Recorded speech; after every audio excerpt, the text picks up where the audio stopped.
Hi, welcome back to this new lecture. Last lecture में हमने header अपना ready किया था। हेडर में हमने लोगो भी डिज़ाइन करके अपलोड करना सीखा। मेन्यूज़ हम पहले ही बना चुके थे। अब इस लेक्चर में हम फुटर रेडी करेंगे। फुटर यानी सबसे बॉटम वाला पार्ट हमारी वेबसाइट का, जिसमें कॉपीराइट वाला टेक्स्ट लिखा होता है या वेबसाइट किसने बनाई है, जिसे हम वेबसाइट क्रेडिट्स भी कहते हैं, वो होते हैं। मतलब यहाँ पे आप अपना लिंक भी पुट कर सकते हो। जैसे अभी क्या लिखा हुआ है, एस्ट्रा वर्डप्रेस थीम। अगर मैं इसको ओपन करूँ न्यू टैब में, ये एक लिंक है, तो एस्ट्रा की वेबसाइट ओपन होती है। इस टेक्स्ट को हटा करके मैं अपना नाम यहाँ पे लिख सकता हूँ और अपनी वेबसाइट को लिंक करवा सकता हूँ। तो बेसिकली हम अपने फुटर को यहाँ पे अपने हिसाब से कस्टमाइज भी कर सकते हैं। तो चलिए, फुटर एडिट करने के लिए वापस आपको वर्डप्रेस के डैशबोर्ड में जाना है। देन अपीयरेंस में आपको फिर से कस्टमाइज में जाना होगा। नाउ यहाँ पे आपको ऑप्शन मिलेगा फुटर बिल्डर का। Let's click on it. इसके बाद ये रहा कॉपीराइट, इस पर आप क्लिक करोगे और ये वो बॉक्स आ गया जिसको आप एडिट करोगे। तो जो कुछ भी कंटेंट आपके इस फुटर में यहाँ पे लिखा हुआ है कॉपीराइट वाला, वो सब कुछ एडिट हो जाएगा। एग्जांपल के तौर पे जैसे कॉपीराइट, यहाँ वर्ड लिखा है ना, ये स्टैटिक वर्ड है। देखो कॉपीराइट यहाँ पे आ रहा है। इसके बाद ये कॉपीराइट वाला जो सिंबल है ना, ये बेसिकली इस शॉर्ट कोड की हेल्प से आता है। ये स्क्वायर ब्रैकेट के अंदर जो कुछ भी लिखा होता है ना, एक्चुअल में ये शॉर्ट कोड का एक फॉर्मेट होता है। ठीक है, तो यहाँ पे कॉपीराइट का जो सिंबल आ रहा है वो इस शॉर्ट कोड की वजह से है। देन करंट हाइफन ईयर या करंट अंडरस्कोर ईयर, सॉरी, है ना, तो इससे करंट जो ईयर चल रहा होगा वो अपने आप यहाँ पे फैच करता रहेगा। जैसे मान लीजिए अगले साल 2025 आ जाएगा। अब जब 2025 आएगा ना, कोई बंदा मेरी वेबसाइट पे विजिट करेगा, तो ये 2024 अपने आप 2025 हो जाएगा। इसी तरह से 2026 में 2026 होता जाएगा एंड सो ऑन। हमें मैनुअली आके यहाँ पे 2024 से 2025 करने की जरूरत नहीं है, ये अपने आप चेंज होता रहेगा। साइट टाइटल, ये क्या चीज है? जो हमने वेबसाइट का नाम दिया था ना, वो यहाँ पे फैच हो रहा है। तो एसके डिजिटल हब के नाम से हमने साइट का नाम दिया था, वो यहाँ पे फैच हो रहा है। इसके बाद ये एक पाइप सिंबल आ गया जो हमारे कीबोर्ड में होता है। देन क्या लिखा है, पावर्ड बाय, और थीम ऑथर लिखा हुआ है। ये थीम ऑथर कौन है?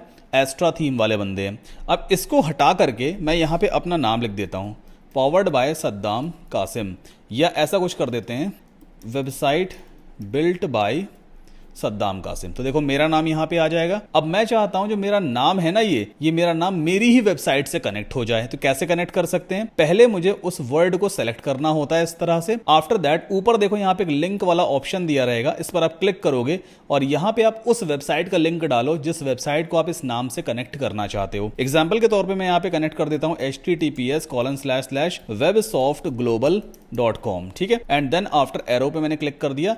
अब मेरा नाम देखो मेरी वेबसाइट से कनेक्ट हो गया। अब पब्लिश कर देते हैं और इसके बाद अपने फ्रंट पेज को रिफ्रेश करेंगे। ये देखो, है ना, मेरा नाम आ गया, website built by Saddam Qasim. अगर मैं इस पर क्लिक करूंगा तो देखो मेरी वेबसाइट ओपन हो गई। कौन सी? websoftglobal.com। ठीक है, तो इस तरह से हम फुटर भी कस्टमाइज कर सकते हैं। अब रही बात कि जो हमारी रेफरेंस वेबसाइट है, एग्जाम्पल वेबसाइट है, अगर आप इस पर आओगे तो इनका हेडर काफी बढ़िया सा बना हुआ है। लोगो यहाँ पे है, फिर मेन्यूज आ रहे हैं, अच्छा फॉन्ट यहाँ पे यूज किया गया है। देन यहाँ पे एक बटन भी आ रहा है। इसके बाद सोशल मीडिया आइकन्स भी रखे गए हैं, कॉन्टैक्ट डिटेल्स भी हैं ऊपर, और यहाँ पे एक नॉर्मल सा टेक्स्ट लिखा हुआ है। जबकि हमारा जो हेडर है एकदम बोरिंग सा है, बस लोगो आ गए और मेन्यूज आ गए, वो भी कुछ खास लग नहीं रहे हैं, है ना। इसी तरह से यहाँ पे जो फुटर दिया हुआ है, फुटर यहाँ से शुरू होता है इस जगह से।